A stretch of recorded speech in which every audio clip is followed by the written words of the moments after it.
Hello, ഇന്നത്തെ നമ്മുടെ video എന്ന് പറയുന്നത് വളരെ യൂസ്ഫുൾ ആയിട്ടുള്ള ഒരു ഹെൽത്തി ഡ്രിങ്ക് ആണ്. ഇതെന്ന് പറഞ്ഞാൽ നമ്മുടെ ശരീരത്തിൽ അടിഞ്ഞുകൂടിയിരിക്കുന്ന കൊഴുപ്പിനെ ഉരുക്കിക്കളഞ്ഞ് ശരീരം മെലിയാൻ സഹായിക്കുന്നതിൻ്റെ കൂടെ തന്നെ മുഖത്ത് നല്ല നിറവും തിളക്കവും വരാനും അതുപോലെ തന്നെ നമ്മുടെ മുഖത്ത് ഉണ്ടാവുന്ന ചുളിവുകൾ മാറാനും സ്കിന്ന് സോഫ്റ്റ് ആവാനും എല്ലാം സഹായിക്കുന്ന നല്ലൊരു ഡ്രിങ്ക് ആണ് കേട്ടോ.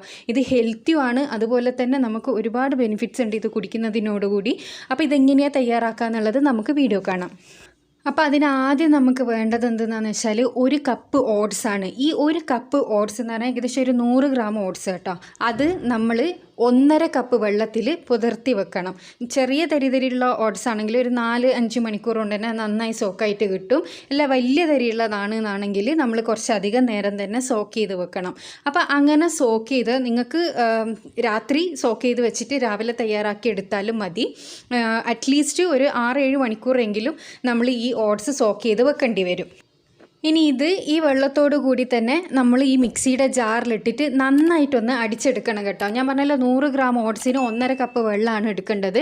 എന്നിട്ട് ഇത് മിക്സിയുടെ ജാറിലിട്ടിട്ട് നന്നായിട്ട് അടിച്ചെടുത്തിട്ട് കൊണ്ടുവരാം. അപ്പോൾ ഇതാ ഞാൻ നന്നായി അടിച്ചെടുത്ത് കൊണ്ടുവന്നിട്ടുണ്ട്. ഇങ്ങനെ നന്നായി അടിഞ്ഞ് കിട്ടാൻ വേണ്ടിയിട്ടാണ് നമ്മളിത് സോക്ക് ചെയ്ത് വെക്കുന്നത്. ഇനി നമുക്കിതൊരു പാത്രത്തിലേക്ക് അരിച്ചിട്ട് ഒഴിക്കണം. നമുക്കിതിൻ്റെ മിൽക്കാണ് വേണ്ടത്, അതായത് ഓട്സ് മിൽക്കാണ് നമ്മളിപ്പോൾ ഇവിടെ തയ്യാറാക്കി വെച്ചിരിക്കുന്നത്. നമ്മുടെ ഈ പശുവും പാലും എല്ലാം ഉപയോഗിച്ച് ജ്യൂസ് കുടിക്കുന്നതിനേക്കാളും ബെസ്റ്റാണ് ഇത് നമ്മുടെ വെയിറ്റ് ലോസിന് സഹായിക്കുന്നത്. അപ്പോൾ ഇത് നമ്മൾ ഡിന്നറായിട്ടാണ് നമ്മൾ ഈ ഒരു സാധനം കുടിക്കേണ്ടത് കേട്ടോ. അതായത് നമ്മൾ ഡിന്നറിന് പകരമായിട്ട് നമ്മൾ ഈ ഒരു ജ്യൂസ് കുടിച്ചിട്ട് കിടന്നാൽ മതി. അപ്പോൾ വളരെ നല്ലൊരു സാധനമാണ്. ഞാൻ നേരത്തെ ഇൻട്രൊഡക്ഷനിൽ പറഞ്ഞതുപോലെ തന്നെ എല്ലാവിധ ഗുണങ്ങളും നിങ്ങൾക്ക് കിട്ടുന്നതായിരിക്കും. അപ്പോൾ നമ്മളിത് നന്നായി അരിച്ചെടുക്കണം. അതിൻ്റെ തരിതരിപ്പൊന്നും ഉണ്ടാവരുത്, അതിൻ്റെ മിൽക്ക് മാത്രമേ നമുക്ക് ആവശ്യമുള്ളൂ. അപ്പോൾ 1 ഗ്ലാസ്സാണ് നമ്മൾ ദിവസവും കുടിക്കേണ്ടത്. ഇത് പക്ഷേ അതിലും കൂടുതലുണ്ടാവും. അപ്പോൾ ഇത് നിങ്ങൾക്ക് നല്ലൊരു കണ്ടെയ്നറിൽ ഫ്രിഡ്ജിൽ സൂക്ഷിക്കുകയാണെങ്കിൽ ഒരു 3-4 ദിവസത്തിൽ ഇത് കേടാവാണ്ട് തന്നെ കിട്ടും. അപ്പോൾ നിങ്ങൾക്ക് ബാക്കിയുള്ളത് ഫ്രിഡ്ജിൽ സൂക്ഷിക്കാം. ഇനി നമുക്ക് അടുത്തതായിട്ട് വേണ്ടത് എന്താണെന്ന് വെച്ചാൽ ഒരു ഓറഞ്ചിൻ്റെ പകുതി വേണം കേട്ടോ. അപ്പോൾ ഒരു ഓറഞ്ചിൻ്റെ പകുതി നീര് നമുക്ക് ആവശ്യമുണ്ട്. അപ്പോൾ ഒരു ഓറഞ്ചിൻ്റെ പകുതിൻ്റെ നീര് മാത്രം നമുക്കെടുത്ത് മാറ്റി വെക്കാം. അപ്പോൾ ഇത് ഈ ഒരു നീരും കൂടി നമുക്ക് മാറ്റി വെക്കാം. ഇനി അടുത്തതായിട്ട് നമുക്ക് ആവശ്യമുള്ളത് 2 കിവിയാണ് കേട്ടോ. അപ്പോൾ കിവി എന്നെല്ലാം പറയുന്നത് ആരുടെടുത്തും ഇല്ലാത്തൊരു സാധനമായിരിക്കും. പക്ഷേ ഇതും കൂടി ആഡ് ചെയ്യാന്നാണെങ്കിൽ നിങ്ങൾക്ക് ഡബിൾ റിസൾട്ടായിരിക്കും ഉണ്ടാകുക. ഇനിയിപ്പോൾ നിങ്ങളടുത്ത് ഇല്ല എന്നാണെങ്കിൽ കുഴപ്പമില്ല, നിങ്ങൾക്ക് ഇത് സ്കിപ്പ് ചെയ്യാം. പക്ഷേ ഇതും കൂടി ഉണ്ടെങ്കിൽ മാത്രമാണ് ഞാൻ ഈ പറഞ്ഞ എല്ലാ ഗുണങ്ങളും നിങ്ങൾക്ക് ഈ ഡ്രിങ്ക് കൊണ്ട് കിട്ടും. അപ്പോൾ നമ്മൾ നല്ല പഴുത്ത കിവി നോക്കി എടുക്കണം. പഴുത്ത കിവി നോക്കി എടുത്തതിന് ശേഷം അതിൻ്റെ തൊലിയെല്ലാം കളഞ്ഞ് നല്ല വൃത്തിയിൽ കഴുകിയെടുത്തിട്ട് കൊണ്ടുവരിക. അപ്പോൾ വേറൊരു കാര്യം എന്താണെന്ന് വെച്ചാൽ നമ്മൾ മുന്തിരി ജ്യൂസ് കുടിക്കുന്ന നേരം നമുക്ക് ചുണ്ടിൻ്റെ അടുത്തെല്ലാം ചിലർക്കെല്ലാം ചൊറിയാറുണ്ടല്ലോ. അതേപോലെ തന്നെയാണ് ഈ കിവി ജ്യൂസും കേട്ടോ. കിവി ജ്യൂസ് കുടിച്ചാൽ നമുക്ക് ചെറിയൊരു ചൊറിച്ചിലുണ്ടാവും. അപ്പോൾ അതില്ലാണ്ടിരിക്കാൻ വേണ്ടിയിട്ട് നമ്മൾ ഈ ജ്യൂസ് അടിച്ചതിന് ശേഷം അരിച്ചെടുക്കണം. അതുപോലെ തന്നെ നല്ല പഴുത്ത കിവിയും ആയിരിക്കണം. ഇനി നമ്മൾ എന്താ ചെയ്യേണ്ടതെന്ന് വെച്ചാൽ നേരത്തെ നമ്മൾ തയ്യാറാക്കി വെച്ചിരിക്കുന്ന ആ ഒരു ഓട്സ് മിൽക്ക് ഉണ്ടല്ലോ, ആ ഓട്സ് മിൽക്കിന് 1 ഗ്ലാസ് മാത്രമേ വേണ്ടൂ എന്ന് ഞാൻ നേരത്തെ പറഞ്ഞിരുന്നു. അപ്പോൾ ആ 1 ഗ്ലാസ് പാല് നമുക്ക് എടുത്തിട്ട് ബാക്കി നമുക്ക് ഫ്രിഡ്ജിൽ സൂക്ഷിക്കാം. 2-3-4 ദിവസം വരെ നമുക്കത് ഫ്രിഡ്ജിൽ സൂക്ഷിച്ച് വെക്കാൻ വേണ്ടി പറ്റും. അപ്പോൾ ഇതിൽ നിന്ന് ഞാനിപ്പോൾ 1 ഗ്ലാസ് മാത്രം മാറ്റിയെടുക്കുകയാണ്.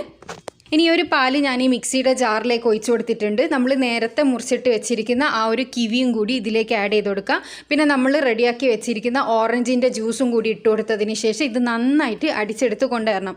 ഇതിൽ പഞ്ചസാര ആഡ് ചെയ്യാൻ പാടില്ല. ഇനിയിപ്പോൾ ഒരുപാട് പേര് സംശയം ചോദിക്കും പഞ്ചസാര ആഡ് ചെയ്യാൻ പറ്റുമോ എന്നുള്ളത്. പഞ്ചസാര ആഡ് ചെയ്താൽ നിങ്ങൾക്ക് അറിയാമല്ലോ, നമ്മൾ തടി മെലിയാൻ വേണ്ടിയിട്ട് കുടിക്കുന്ന ഒരു സാധനത്തിൽ പഞ്ചസാര ഇട്ട് കുടിച്ചാൽ അത് റെഡിയാവില്ല. അപ്പോൾ ഇത് നന്നായി അടിച്ചെടുത്തിട്ട് നമുക്ക് കൊണ്ടുവരാം. അപ്പം ഞാനിത് നന്നായി അടിച്ചെടുത്ത് കൊണ്ടുവന്നിട്ടുണ്ട് കേട്ടോ. ഇത് നമുക്കൊരു റിച്ച് ഡിന്നർ എന്ന് തന്നെ വേണമെങ്കിൽ പറയാം. ഇത് കുടിച്ചാൽ പിന്നെ ഒട്ടും നമുക്ക് വിശക്കൊന്നുമില്ല. പിന്നെ ഇത് പ്രത്യേകം ശ്രദ്ധിക്കുക, ഒരു 6-7 മണീൻ്റെ ഉള്ളിൽ ഇത് കുടിക്കുക നിങ്ങൾ. എന്നിട്ട് വേണം നമ്മൾ പിന്നീട് ഭക്ഷണം ഒന്നും കഴിക്കാൻ പാടില്ല. നിങ്ങളെ ഡിന്നറിന് പകരമായിട്ട് നിങ്ങൾ കുടിക്കേണ്ട ഒരു ഡ്രിങ്ക് എന്ന് പറയുന്നത് ഇതാണ്. ഇത് 15 ദിവസം കണ്ടിന്യൂസ് നിങ്ങൾ കുടിച്ചതിന് ശേഷം 10 ദിവസം ഗ്യാപ്പ് എടുക്കുക. അതിനുശേഷം വീണ്ടും ഇത് കണ്ടിന്യൂ ചെയ്താൽ മതി. അങ്ങനെയാണ് ഇതിൻ്റെ ആ ഒരു കുടിക്കേണ്ട ആ ഒരു രീതി എന്ന് പറയുന്നത്. അപ്പോൾ ഇതിൽ ആഡ് ചെയ്തിരിക്കുന്ന കിവി ആയാലും ഓറഞ്ച് ആയാലും ധാരാളം വിറ്റമിൻസും മിനറൽസും അതേപോലെ തന്നെ പൊട്ടാസ്യം ഒക്കെ അടങ്ങിയിരിക്കുന്നതാണ്. അതുകൊണ്ട് തന്നെ അത് നമ്മുടെ സൗന്ദര്യം വർദ്ധിക്കാനും അതുപോലെ തന്നെ ശരീരം മെലിയാനും സഹായിക്കുന്ന ഒരുപാട് ഘടകങ്ങൾ അതിലുണ്ട്. അപ്പോൾ എല്ലാവർക്കും അറിയായിരിക്കും ഓറഞ്ചിൻ്റെ സൗന്ദര്യ ഗുണങ്ങൾ എന്ന് പറയുന്നത്. അതുപോലെ തന്നെ കിവി വെയിറ്റ് ലോസിനും അതുപോലെ തന്നെ നമ്മുടെ മുഖത്ത് വരുന്ന ഈ ചുളിവുകൾക്കും എല്ലാം പരിഹാരം കാണുന്നത് കിവിയിലൂടെയാണ്. അപ്പോൾ കിവി വേണമെങ്കിൽ നിങ്ങൾക്ക് സ്കിപ്പ് ചെയ്യുക, പക്ഷേ ഓറഞ്ചിൻ്റെ ജ്യൂസും ഓട്സ് മിൽക്കും എന്തായാലും വേണം. ഇത് മൂന്നും കൂടി ഉണ്ടെങ്കിലാണ് ഞാൻ ഈ പറഞ്ഞ പോലത്തെ ഒരു പെർഫെക്റ്റ് റിസൾട്ട് നിങ്ങൾക്ക് ഉണ്ടാവും. അപ്പോൾ ഇത് ഞാൻ ഈ പറഞ്ഞതുപോലെ തന്നെ 15 ദിവസം നിങ്ങൾ ഡിന്നറായിട്ട് കഴിക്കുക, അതിനുശേഷം ഫുഡൊന്നും കഴിക്കാൻ പാടില്ല. പിന്നെ ഇത് നിങ്ങൾക്ക് 10 ദിവസം ഗ്യാപ്പ് എടുക്കാം. അപ്പോൾ നല്ല ഹെൽത്തി ആയിട്ടുള്ള ഒരു ഡ്രിങ്കുമാണ് ഇത്. അപ്പോൾ എല്ലാവരും ഇതൊന്ന് ട്രൈ ചെയ്തതിന് ശേഷം നിങ്ങൾക്ക് റിസൾട്ട് കിട്ടിയിട്ടുണ്ടെന്നുണ്ടെങ്കിൽ തീർച്ചയായും കമൻറ്റിൽ വന്ന് അറിയിക്കാൻ വേണ്ടി മറക്കരുത്. ഇതുപോലുള്ള യൂസ്ഫുൾ ആയിട്ടുള്ള ഒരുപാട് വീഡിയോസ് ഞാൻ ചാനലിൽ ഇട്ടിട്ടുണ്ട്. ഇങ്ങനെയുള്ള വീഡിയോസ് ഇഷ്ടപ്പെടുന്നവരാ നിങ്ങളെങ്കിൽ ചാനൽ സബ്സ്ക്രൈബ് ചെയ്യാൻ വേണ്ടി മറക്കരുത്. അടുത്തുള്ള ബെൽ ബട്ടൺ കൂടിയും ക്ലിക്ക് ചെയ്യാനാണെങ്കിൽ ഞാൻ ഫ്യൂച്ചറിലിടുന്ന വീഡിയോസ് എല്ലാം നിങ്ങൾക്ക് നോട്ടിഫിക്കേഷൻസ് ആയിട്ട് ലഭിക്കുന്നതായിരിക്കും. അപ്പോൾ അടുത്ത നല്ലൊരു വീഡിയോ ആയിട്ട് വീണ്ടും കാണാം. Thanks for watching.